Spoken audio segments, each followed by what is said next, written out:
বাংলাদেশের মুক্তিযুদ্ধের অমীমাংসিত বিষয়গুলো নিয়ে দুইবার সমাধান হয়েছে বলে দাবি করেছেন সফররত পাকিস্তানের উপপ্রধানমন্ত্রী এবং পররাষ্ট্রমন্ত্রী ইসহাক দার।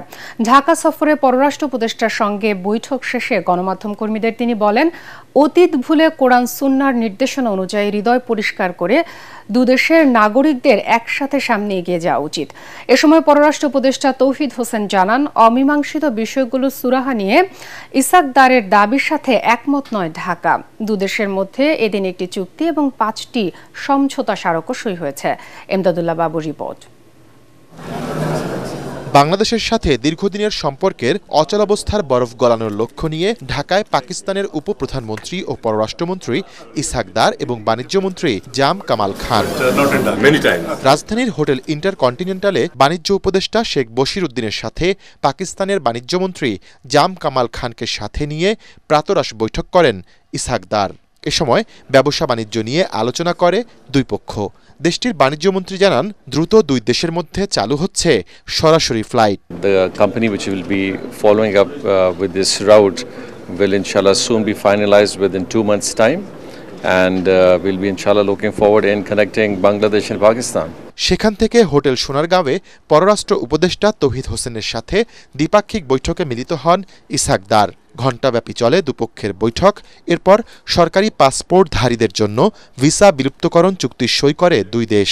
এছাড়া বাণিজ্য সংক্রান্ত যৌথ কর্মদল গঠন, বাসস পাকিস্তান প্রেস কর্পোরেশন সহযোগিতা, দুই দেশের ফরেন সার্ভিস একাডেমির মধ্যে প্রশিক্ষণ এবং সাংস্কৃতিক বিনিময় সহ 5টি সমঝোতা স্মারক সই করা হয়। পরে গণমাধ্যমের মুখোমুখি হন দেশটির পররাষ্ট্রমন্ত্রী ইসহাক দার। তিনি বলেন, 1974 সালে প্রথমবার তৎকালীন প্রধানমন্ত্রী জুলফিকার আলী ভুট্টো এবং 2002 সালে দ্বিতীয়বার সে সময়ের প্রেসিডেন্ট জেনারেল পারভেজ মোশাররফ ঢাকায় এসে 71-এর অমীমাংসিত বিষয়ে সমাধান করেছেন।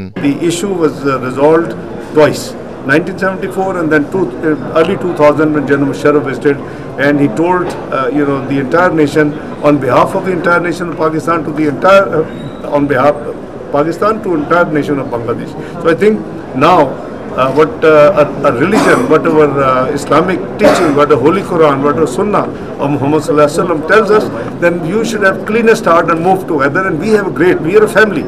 এদিকে এক প্রেস ব্রিফিংয়ে পররাষ্ট্র উপদেষ্টা তৌহিদ হোসেন বলেছেন, 71-এ গণহত্যার জন্য ক্ষমা চাওয়া, ক্ষতিপূরণ প্রদান এবং আটকে পড়া পাকিস্তানিদের ফেরত নেয়ার বিষয়ে নিজেদের অবস্থান আবারও পাক পররাষ্ট্রমন্ত্রীর কাছে স্পষ্ট করেছে ঢাকা। ওয়ালটন এখন দেশের সীমানা পেরিয়ে পৌঁছে গিয়েছে 50টিরও বেশি দেশে। ওয়ালটন, ঘরে ঘরে বিশ্বজুড়ে। আনরিজলভড ইস্যুতে দুই দেশের একমত হলে তো সমস্যাটা সমাধান হয়ে যেত, তাইলে তাদের মতো করে, তাই না? আমি তো বললাম আপনাকে যে আমরা আমাদের অবস্থানটা বলেছি, ওনারা ওনাদের অবস্থানটা বলেছে। একটি শুধু অগ্রগতি মনে করি আমি ছোট্ট একটু, সেটা হলো যে আমরা দুই পক্ষই একমত হয়েছি যে এই বিষয়গুলো আলোচনা করে সমাধান করা প্রয়োজন, যাতে করে আমাদের সম্পর্কের ক্ষেত্রে এগুলো বাধা হয়ে না। দুই পক্ষ এ ব্যাপারেও একমত হয়েছে যে আমরা একদিনে বসে এটা সমাধান করে ফেলতে পারি। সাধারণ নাগরিকদের ভিসার ক্ষেত্রে পাকিস্তান আমাদেরকে জানিয়েছে তারা অনেক ইজ করেছে, একদিনের মধ্যে ভিসা দিচ্ছে, ভিসা অন অ্যারাইভেলও কোনো কোনো ক্ষেত্রে দিচ্ছে। প্রায় 13 বছর পর 2 দিনের সফরে ঢাকায় এসেছেন পাকিস্তানের মন্ত্রীরা। তাদের এই সফরের মাধ্যমে দুই দেশের চলমান সম্পর্ক আরও এগিয়ে যাবে এবং দুদেশের জনগণের মধ্যে যোগাযোগ আরও বাড়বে বলে আশা সংশ্লিষ্টদের। ইমদাদুল্লাহ বাবু, ATN বাংলা, ঢাকা।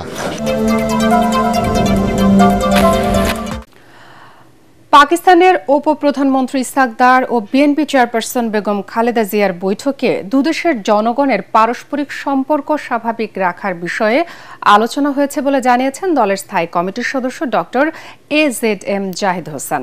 বিএনপি চেয়ারপারসনের বাসভবনে পাক প্রতিনিধি দলের সৌজন্য সাক্ষাৎ শেষে তিনি কথা জানান। এর আগে জামায়াতে ইসলামীর আমির শফিকুর রহমানের সাথে সৌজন্য সাক্ষাৎ করেন ইসহাক দার। কামরুজ্জামান রাজীবের রিপোর্ট। দীর্ঘ প্রায় 13 বছর পর বিএনপি চেয়ারপারসন খালেদা জিয়ার সাথে পররাষ্ট্রমন্ত্রীর নেতৃত্বে কোনো পাক প্রতিনিধি দলের সাক্ষাৎ। তাই শুধুমাত্র সৌজন্য সাক্ষাৎ হলেও এর গুরুত্ব ছিল অনেকটাই বেশি। পূর্ব নির্ধারিত সময়ের আগেই বিএনপি চেয়ারপারসন বেগম খালেদা জিয়ার গুলশানের বাসভবন ফিরোজায় আসেন পাক উপপ্রধানমন্ত্রী ইসাক দারের নেতৃত্বে 6 সদস্যের উচ্চ পর্যায়ের প্রতিনিধি দল। প্রায় 1 ঘণ্টা বৈঠকের পর বাইরে এসে সাংবাদিকদের সাথে কথা বলেন বেগম জিয়ার ব্যক্তিগত চিকিৎসক ডাক্তার জাহিদ হোসেন। কুশল বিনিময় অথবা খোঁজ নেওয়া অথবা সেটাকে রিক্যাপিচুলেট করা, সেগুলি হয়েছে। জানান ইসাক দার খালেদা জিয়া বৈঠকে দুদেশের মানুষের মধ্যে সম্পর্ক উন্নয়ন ও আন্তর্জাতিক পর্যায়ে একসাথে কাজ করার বিষয়ে আলোচনা হয়েছে। তিনি জানান রাজনৈতিক বিষয়ে কোনো আলোচনা হয়নি। ওনার সাথে ওনার শারীরিক অবস্থা নিয়ে কথা বলেছেন, দেশের রাজনীতি নিয়ে তেমন কোনো কথা হয়নি। দেশের স্বার্থ সংশ্লিষ্ট বিষয়ে ভবিষ্যতে যাতে দুদেশের মানুষের সাথে আরও আপনার সম্পর্ককে স্বাভাবিকরণ এবং একই আন্তর্জাতিক অঙ্গনে যাতে সবাই মিলিতভাবে কাজ করতে পারে সে কথা উনি বলেন।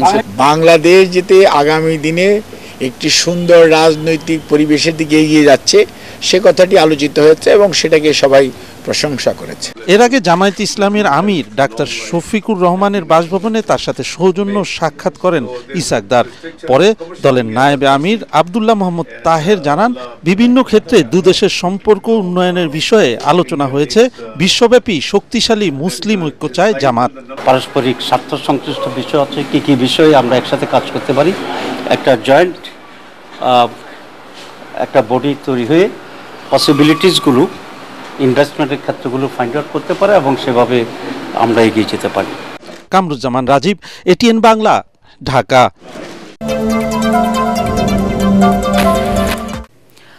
রংপুরের বেগম রোকেয়া বিশ্ববিদ্যালয়ের ছাত্র আবু সাইদের মৃত্যুর পর ময়নাতদন্ত রিপোর্ট পরিবর্তনে সংশ্লিষ্ট চিকিৎসককে নানা ধরনের হুমকি দেওয়া হয়েছিল। আন্তর্জাতিক অপরাধ ট্রাইব্যুনাল 1-এ দেয়া জবানবন্দিতে ডাক্তার রাজিবুল ইসলাম জানান, এনএসআই, ডিজিএফআই, জেলা পুলিশের ঊর্ধ্বতন কয়েকজন কর্মকর্তা ও সাচিবের রংপুর মেডিকেল কলেজের সভাপতি তাকে এই হুমকি দেন। এ নিয়ে 7 দিনে আলোচিত এ মামলায় সাক্ষ্য দিলেন মোট 20 জন। বিস্তারিত জানাচ্ছেন হুমায়ুন চিস্তি। জুলাই গণঅভ্যুত্থানে মানবতাবিরোধী অপরাধের মামলায় সাবেক প্রধানমন্ত্রী শেখ হাসিনা, সাবেক স্বরাষ্ট্রমন্ত্রী আসাদুজ্জামান খান কামাল ও সাবেক আইজিপি চৌধুরী আব্দুল্লাহ আল মামুনের বিরুদ্ধে সাক্ষ্য গ্রহণ চলছে আন্তর্জাতিক অপরাধ ট্রাইব্যুনালে। 6 দিনে সাক্ষ্য দিয়েছেন রাষ্ট্রপক্ষের 16 জন সাক্ষী। রাজসাক্ষী হওয়া আসামি চৌধুরী মামুনের উপস্থিতিতে রোববার সাক্ষ্য দেন আরও 4 জন। তাদেরই একজন রংপুর মেডিকেল কলেজের ফরেনসিক মেডিসিন বিভাগের প্রধান ডাক্তার রাজিবুল ইসলাম।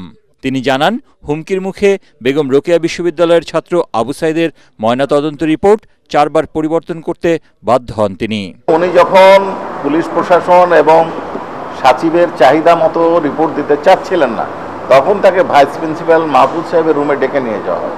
ডেকে নিয়ে যে সাচিব প্রধান এবং পুলিশের 2 জন কর্মকর্তার নাম উনি বলেছেন, সেইখানে উপস্থিত থাকে, তারপর চাপ প্রয়োগ করা হয় এবং বলা হয় এটা নেত্রীর চাহিদা, এইভাবেই দিতে হবে। তখন উনি বাধ্য হয়ে গণনা সঠিক রেখে শুধুমাত্র গান শট শব্দটা বাদ দিয়ে মতামত দিয়েছেন। এদিকে 2013 সালে মেহেরপুরে তারেক মোহাম্মদ সাইফুল ইসলামকে গুমের পর হত্যার মামলায় সাবেক জনপ্রশাসন মন্ত্রী ফরহাদ হোসেনকে গ্রেফতার দেখিয়ে কারাগারে পাঠানোর নির্দেশ দিয়েছেন ট্রাইব্যুনাল। অন্য যেহেতু উনি একটা মামলায় আটক ছিলেন, এখান থেকে এখানে পিডব্লিউ যোগে আজকে হাজির করা হয়েছে এবং আজকে তাকে এই মামলায় শুন অ্যারেস্ট দেখিয়ে জেল কাস্টডিতে পাঠানো। একই আদালত প্রসিকিউশনের আবেদনে আওয়ামী লীগ সরকারের 16 বছরের গুম ও বিচার বহির্ভূত হত্যাকাণ্ডের মামলার তদন্ত প্রতিবেদন দিতে 26 অক্টোবর পর্যন্ত সময় দিয়েছেন। এছাড়া শাপলা চত্বর সহ দেশের বিভিন্ন এলাকায় হেফাজতে ইসলামের নেতাকর্মীদের হত্যা ও নির্যাতন সহ মানবতাবিরোধী অপরাধের মামলায় গ্রেপ্তার থাকা 4 আসামিকে জিজ্ঞাসাবাদের অনুমতি দিয়েছেন ট্রাইব্যুনাল। হুমায়ুন চিস্তি, এটিএন বাংলা, ঢাকা।